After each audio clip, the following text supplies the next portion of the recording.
Hello, my name's Mark Frazer. I'm Teaching and Learning Lead at the Centre for Evaluation and Monitoring, CEM, which is part of the Cambridge family. And we'd like to talk today, myself and my colleague Natasha, about dealing with disruption and how you might be able to use formative assessment to support student resilience. Especially in the current climate, following a year of unprecedented social and educational disruption, detecting a sudden or unexpected decline in a student's performance may indicate that there are circumstances that are preventing your students from being able to re-engage with their normal routines.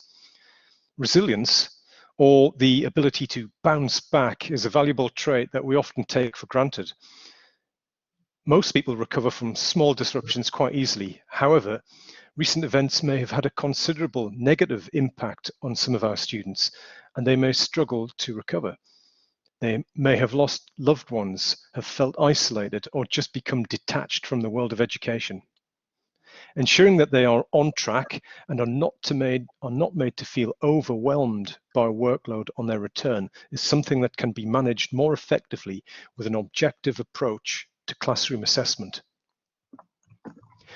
The formative use of assessment is widely recognized as being a process central to effective teaching and learning.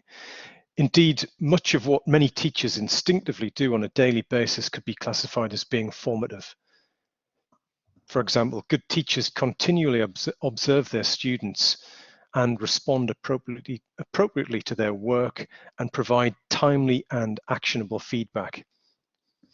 Chem systems can support your observations by providing you with quick and objective ways of validating your views on how your students are performing. I'd like to pass now to my colleague Natasha. Thank you, Mark. Hello, everyone. I'm the Regional Chem Assessment Lead for Cambridge International.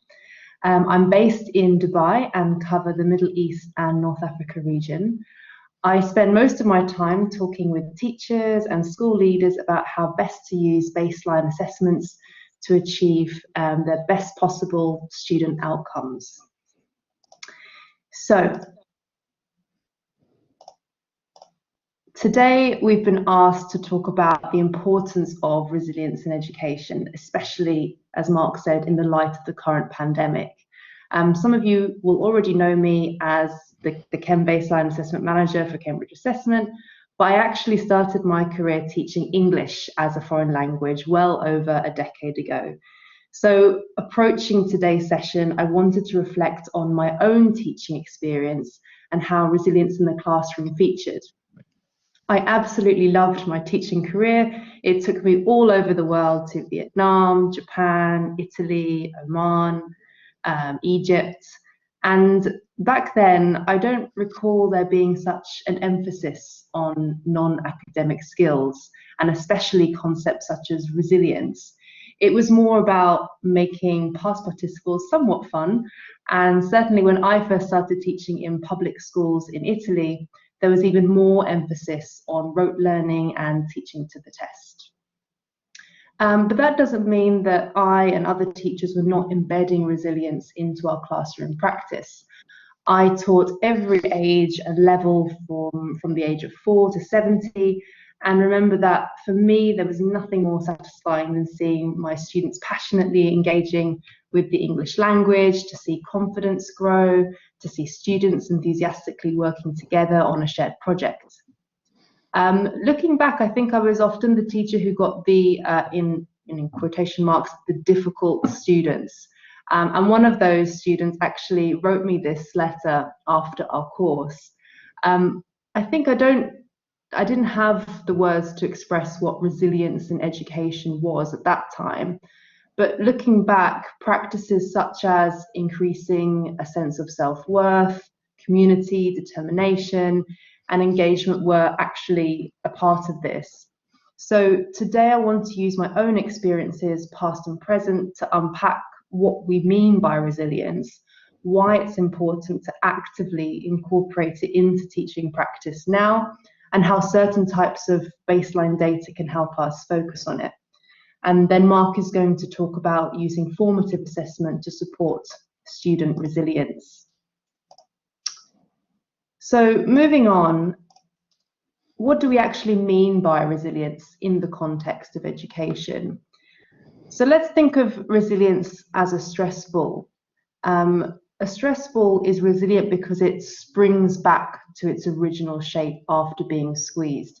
So we can define resilience as the ability to spring back when one experiences failure, setbacks, and hurdles that can sometimes hamper progress on the path to successful learning within the classroom and indeed beyond.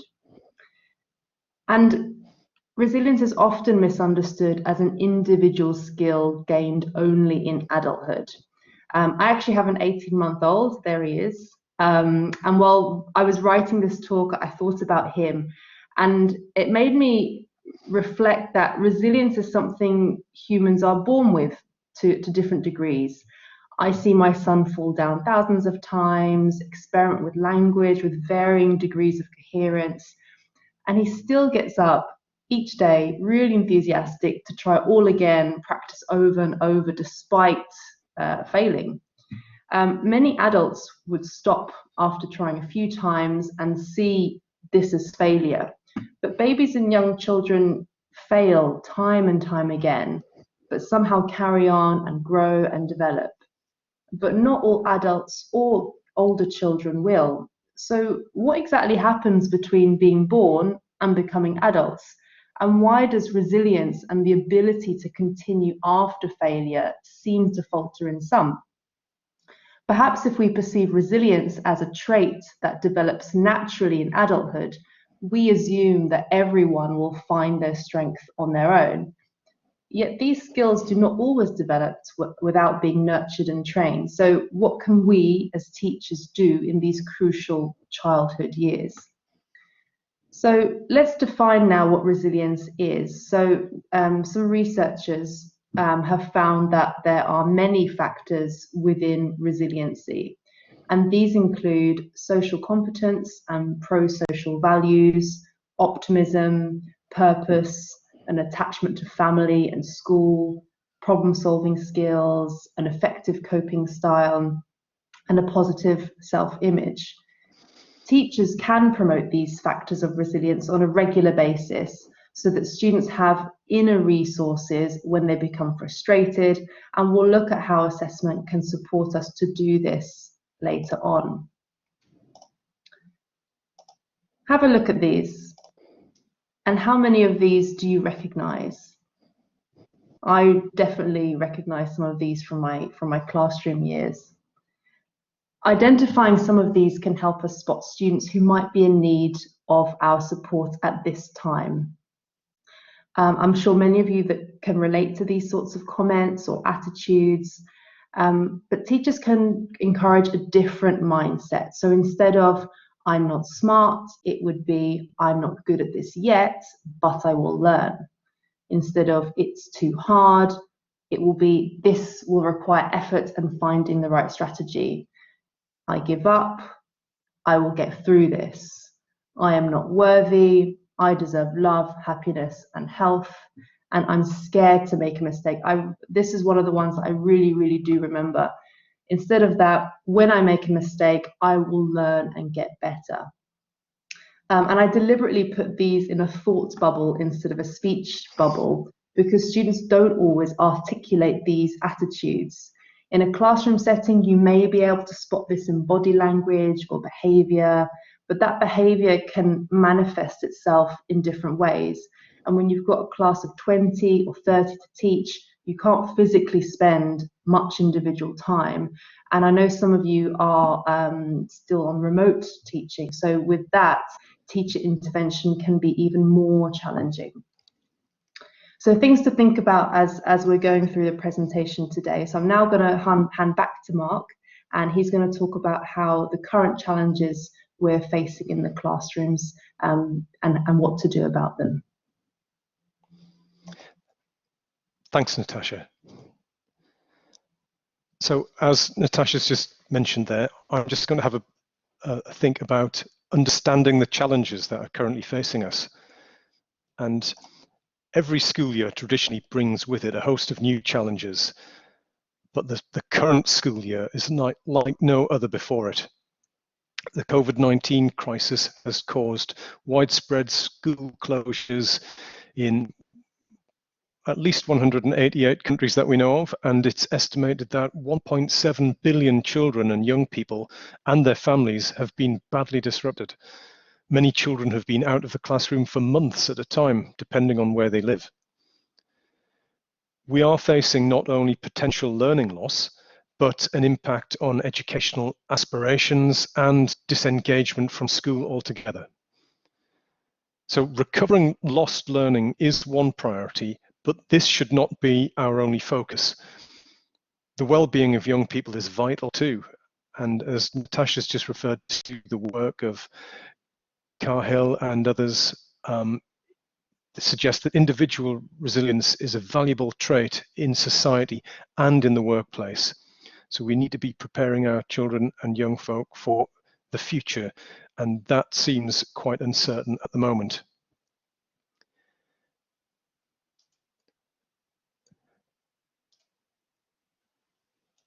So the pandemic has been a truly international disaster, and as always, it's often those with the least who are most vulnerable.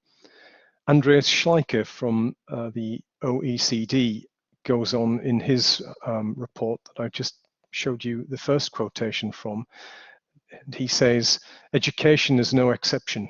Students from privileged backgrounds, supported by their parents and eager and able to learn, could find their way past closed school doors to alternative learning opportunities.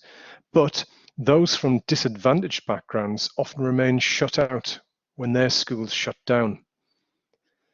The crisis has exposed the many deficiencies and inequalities in education, from access to computers and internet connections needed for online education to supportive environments needed to focus on learning. Now, that is, as we said a few moments ago, not an equitable situation at all. And students, particularly those most vulnerable and most exposed, will have fared far less well than many of their colleagues. So it's learners in these marginalized groups that we need to think about. And as teachers know, the range of abilities and skills demonstrated by their students is often wide. And this year, this disparity between children's educational and social experiences during lockdown will undoubtedly exacerbate this gap, magnifying disadvantages and allowing some children to slip even further behind.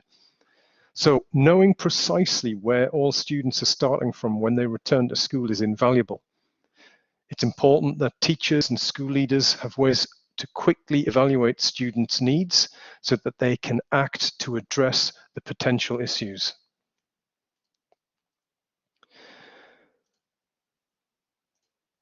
So accessing academic performance alone is unlikely to be sufficient in the current circumstances, and individual students' well-being is of paramount importance. So a decline in academic performance may be a sign that there are other more deep-rooted problems causing the student anxiety. Students who have performed well in the past, but who now show a marked downturn in their attainment, could be struggling to cope, and it's likely that they've also experienced a weakening of their resilience. Conscientious students will be well aware of their situation, but may feel unable to do much about it. Identifying these students must be a priority. Recognizing the signs which may point to them and supporting them to rebuild their confidence and resilience is a challenge many teachers currently face. In the short term, it's difficult to spot students who are struggling to keep up with the expected pace of study. People, and young people in general, are generally very good at putting on a brave face or hiding their problems. And these problems often only become apparent once it's too late. The symptoms of feeling overwhelmed and helpless are as varied as the potential causes. And lacking a sense of resilience is a long-term problem which takes time and attention to address in a meaningful way. It's important that teachers and school leaders have ways to quickly evaluate their needs of the students so that they can act to address these issues before they become too deep-rooted.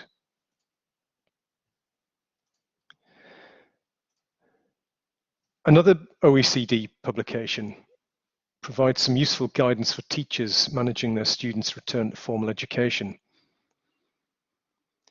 It identifies 3 key steps. Firstly, assessing student needs and outcomes. So it's essential to assess where students are academically and what their emotional needs are. Many of them will have experienced trauma, and this assessment should especially take note of students who do not re-engage with school, who don't return, or who return but are very minimally engaged with schoolwork. It would be essential to develop individualized strategies to retain the engagement of those students and their families. Recovering learning loss. Now, this is easier said than done. Firstly, and we know from the research that's out there and little bits of research that Kem's doing at the moment, that this is far easier said than done. And it's not uniformly distributed. Some children will come out of this without too much damage. They've probably had a lot of attention and support. Some children, some students will have had nothing. So additional learning time will be necessary to minimize the long-term impact of those losses where they exist. Creating expanded learning opportunities might involve extending the duration of the school day, extending the number of days of instruction per week, or extending learning into the traditional summer holidays. The third strand is to rebalance the curriculum. And it may be necessary to re-examine instructional priorities for the coming year, and schools must respond to the needs of their students. I think it's fairly safe to say that there will not be a one-size-fits-all solution. So it will be necessary to evaluate what the needs are in your particular school setting and tailor your response accordingly.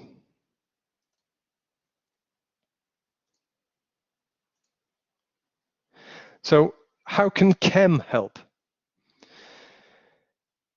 Identifying learners who are not in line with expectation is perhaps one of the most useful signposts to issues relating to well-being and resilience.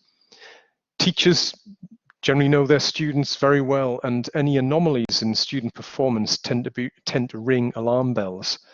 Again, thinking back to my time in school, I felt I had a very good relationship with the children and their families, and quite often when something wasn't right, it was easy to spot the signs. Chem offers assessments, and carrying out one of our baseline assessments perhaps will not provide an answer to the problem of lost resilience or lost motivation, or even begin to explain what that problem is.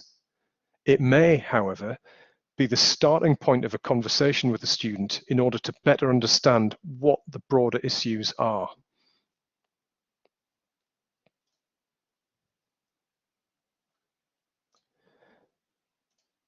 So a baseline assessment that I've just referred to is a way of quickly providing an overview of what your students know and can do in key aspects of learning. A baseline assessment can allow practitioners to develop a comprehensive overview very quickly. It can identify students who have drifted away from the expected pathway. It can form an evidence base for grouping and supporting learners, helping to inform teachers when directing resources. And it can also provide a useful benchmark from which future progress may be measured.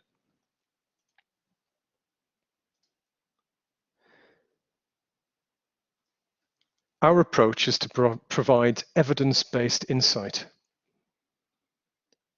So carrying out a baseline assessment this year may help provide further insight into students' lost learning. The Centre for Evaluation and Monitoring has amassed a considerable amount of student-level assessment data over the past 30 years. And this information allows us to very, very clearly understand students' age-related expectations relating to their attainment and progress. We hope that comparing this year's data to our established benchmarks will help to expose problems at an early stage, allowing teachers to react quickly and decisively.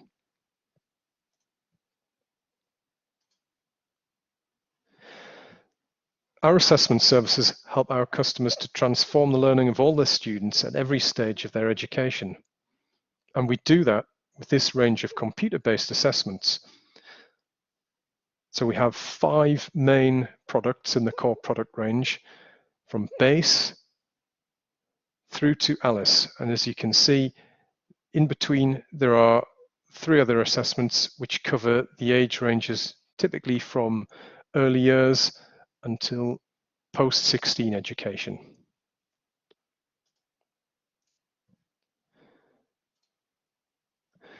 The Chem assessment products complement the Cambridge pathway, offering an objective and comprehensive overview of student skills in key aspects of learning. These include literacy, mathematics, non-verbal reasoning, and personal, social, and emotional development. I'm aware that the writing on this slide is quite small, but I'm sure the slides are available later on, and if you require any more information on our systems, there'll be details at the end as to how you might contact us to find out a little bit more.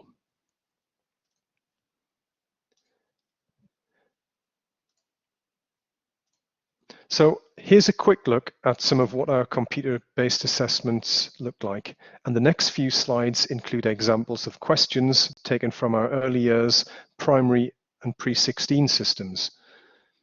This first example is taken from BASE, our baseline assessment for the early years.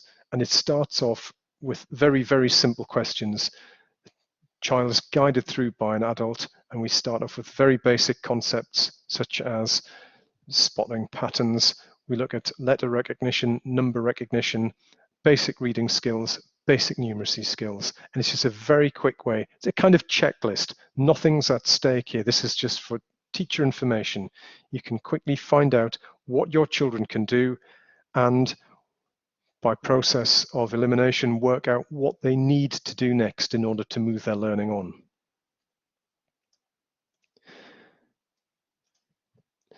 The questions become progressively more complicated as we move up through the age range. This is an example of a maths question taken from our INCUS assessment, which is our assessment for primary age students. By this point, the children are working more independently and are guiding themselves through the assessment, whereas BASE is typically administered one-to-one by a teacher and a child. The next slide is from one of our pre-16 secondary assessments. And this again is just becoming a little bit more technical, far more sort of challenging for older students, and gradually increasing in complexity and challenge. And this is a particular example taken from one of our secondary systems, again, targeting older and more able students. So following the assessment, we present reports which outline how individual students and groups of students performed. The information we provide to teachers ranges from simple tables of scores, which list your students' standardized scores, like shown in this example, which is taken from BASE. I don't expect you to be able to read that very clearly, but basically you can see for each row we have one student, we know which class or group they're from, and how they performed in the case of BASE in literacy and maths, and an overall score at the start of year and also at the end of year. But again, what do you do with a standardized score like that? How do you make it actionable?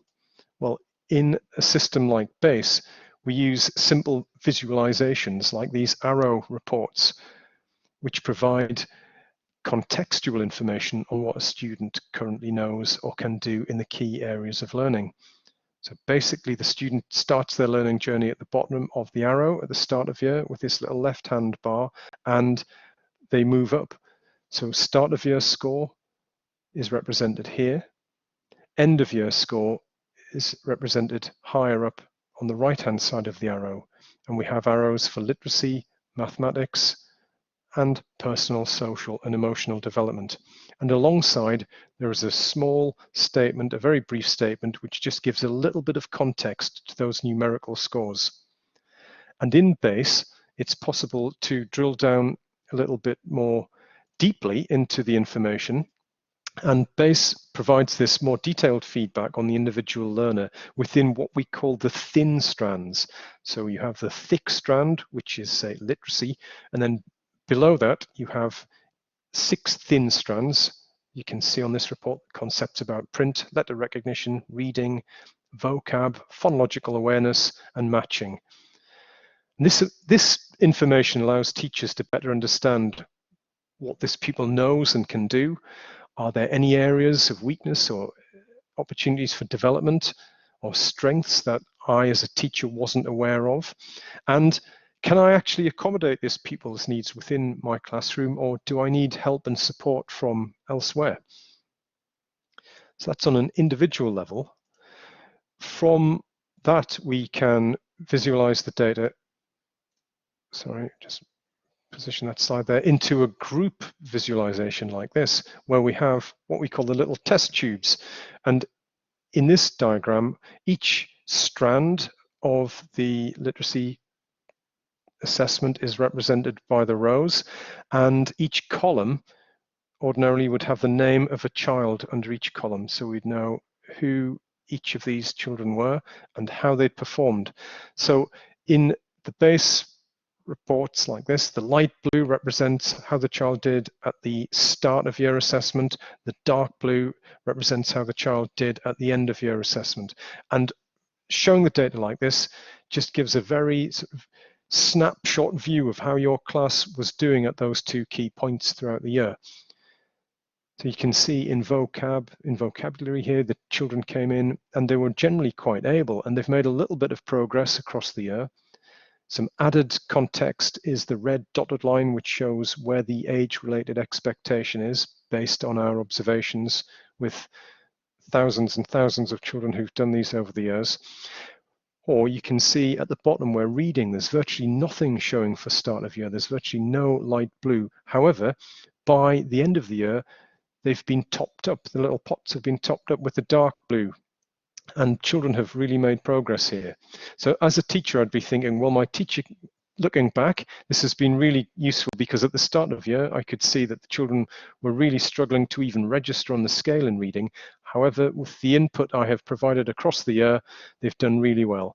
For some children, they've come up to expectation in terms of what we would naturally expect them to be, but I can identify little groups of children here. So there's 4 children in the middle of that row who really just need a little bit of support as they move into the next year group. So again, it just helps us to answer the question, is this group performing in line with expectation? And does this information raise any concerns in particular areas of learning? Reports from our primary system are a little bit more technical. So this is from INCUS and are more statistically robust perhaps. The INCUS system mainly reports age equivalent scores, which a lot of teachers find really useful. And over the past decade, we've amassed an enormous amount of assessment data, and this is used to provide contextualized and norm reference scores. So in other words, it's easy to compare a student's performance on a single assessment and over time work out if they are in line with age-related expectations. We always point out with chem assessments that this is not an exact science. This is a snapshot view. This is a one-off assessment. Typically, INCUS would be carried out just once a year. And teachers should never hang everything on this. They should just use this as one tool in the toolkit. And sometimes it just throws up the unexpected. The INCUS reports look a little bit complicated when you first see them, but basically this is just the age equivalent score up the side, up the left-hand axis here. And for each of the key areas, so we've got the reading modules in the top graph, and just for example, we have the maths modules in the bottom graph, and we can see how this pupil has performed in the word recognition, word decoding, comprehension, and spelling exercise on the top on the top graph there. The green line just suggests where they typically are according to their age, and the little blue dot shows how they performed in that assessment. So I'd be thinking this child here has maybe done quite well, is above the expectation, but for whatever reason, they've slipped a little bit behind in word decoding. Maybe I just need to give them a little bit more attention and a bit of support there. However, the little bars that stick out from that blue square just show the sort of the typical range of where that child's score may have fallen. On a good day, they'd be somewhere near the top, and in which case they'd be nicely in line or just over age-related expectation. So again, we mustn't read too much into this, but this is just a general indication of how a student is doing.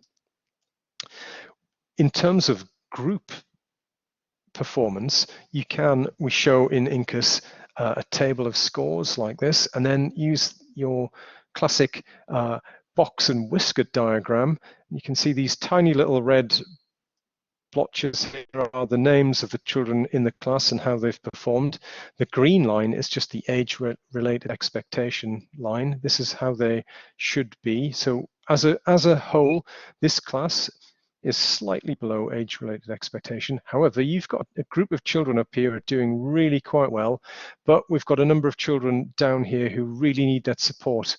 And as I mentioned earlier, these are possibly the children who are suffering in terms of lost learning or a loss of resilience, whose well-being has maybe suffered in the past year. These are the children who I would be looking at, and again, taking a holistic view, looking at the work in class, how they engage in class, what typically have I seen that they have produced over the last year, all of those things that teachers just do as a matter of course. It's like the pieces of a jigsaw puzzle. You put all of the pieces together to build up a more accurate and more reflective picture. And it is possible as well to show not just one class, but you can see how classes across the school. So this is a representation of a single form entry school, just where you've just got one class or one year group. So as the years go by, you can see they start off in this case, and they're maybe just about in line with expectation. That mean level of attainment is just on the green line there. But next year they've moved on quite nicely. They've moved on again quite nicely. There's a little bit of a dip as we come here, but then we finish off. The children are really doing quite well. But again, it's the children at the top who you want to be looking at to see how can I challenge them, and it's the children towards the bottom of the graph who you're thinking, right, I need to look at these children carefully and make sure that they are getting the support they need.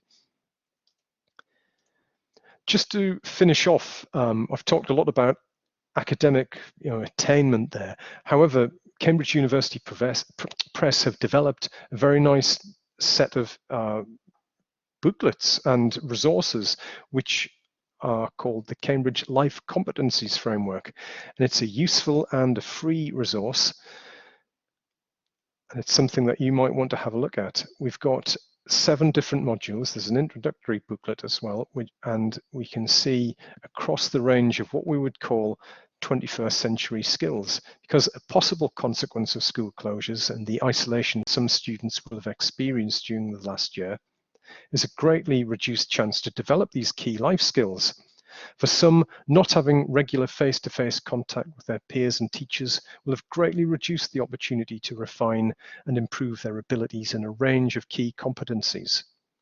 So this resource, as mentioned, is available free of charge and is an excellent starting point for teachers wishing to help their students develop these 21st century skills in the areas such as collaboration, communication, critical and creative thinking, as well as emotional development. The framework spans the age ranges from the early years to the workplace, so is universally relevant. I think the link to these resources is included at the end of this presentation. So hopefully I've been able to provide you with some ideas as to what you might do to measure attainment and work out where your children are on return to the classroom. Have a think about who is of concern using this information, And then to develop these more rounded and functional 21st century skills, there's a resource here for you to have a look at. And with that, I'm going to pass back to Natasha. Thank you, Mark. So as Mark said, I hope that as he was speaking, you were able to reflect on your own context and the importance of fostering resilience in your own students, and how baseline assessments could help you identify where you could start to address possible issues effectively. I'm going to finish off with 3 key takeaway tips to promote resilience in the classroom. I remember very well that as teachers, you need to be really skilled in teaching the individual as well as the class. I often talk about baseline data as an extra set of eyes. If you have data which is not reliant on curriculum knowledge, especially now with school closures, you know where a child is starting from. So you can create flight paths which have ambitious but obtainable goals. So for example, for some children, getting a D is a massive achievement and should be celebrated. Not all children are going to get A stars. So teaching children to commit to something and work hard no matter what and achieve what is their personal best is key. And remember, also celebrate success and achievements in terms of character strengths rather than flaws and only letter grades. Secondly, moving away from just focusing on, as I said, summative assessment can help both teachers and students replace beliefs that their abilities are fixed, so a fixed mindset, with beliefs that their abilities can develop, so a growth mindset. Adopting a growth mindset can yield more resilient attitudes.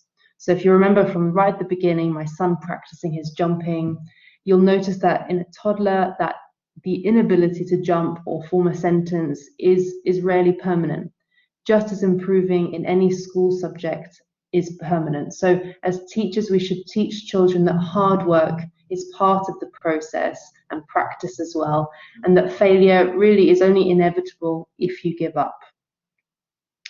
Lastly, and similarly, when you're in the classroom, of course, keep on praising students who get the answer right and get top marks, especially if they've put in a lot of effort. But also try to compliment a student when they take a responsible risk in class and don't always get the best results, such as answering a question wrong or stumbling on words while reading out loud. Volunteering to go first for a class presentation is also a responsible risk. These are opportunities to build confidence, optimism, and risk-taking, and most importantly, to keep a resilient momentum going forward while in a safe space. I'm going to conclude by saying I really enjoyed preparing for today's talk, as it brought back really fond memories of what an important role teachers have, not just to impart knowledge, but passion, confidence, and a growth mindset. I hope today has given you ideas about how you can find more opportunities to embed a culture of resilience in your classrooms, and the role that baseline data can have to help you do that, and especially to those who may need it the most. It might be a school-wide culture, which is something school leaders today can think about, and it can also be what you as an individual teacher does. But do start talking about the action you can take and evaluate the effectiveness of what you're already doing.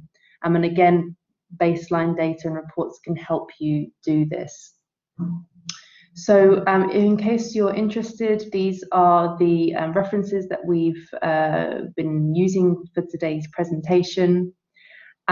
If you are interested in finding out more about Chem, please reach out to your local Cambridge representative, whether they are from the press or from Cambridge International.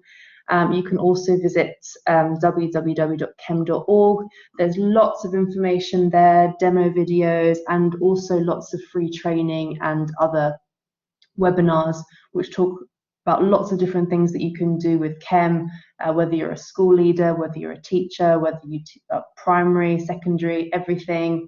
So there's lots and lots of resources there, so please do check it out. So from Mark and me, have a fantastic day and enjoy the rest of the conference. Thank you for listening.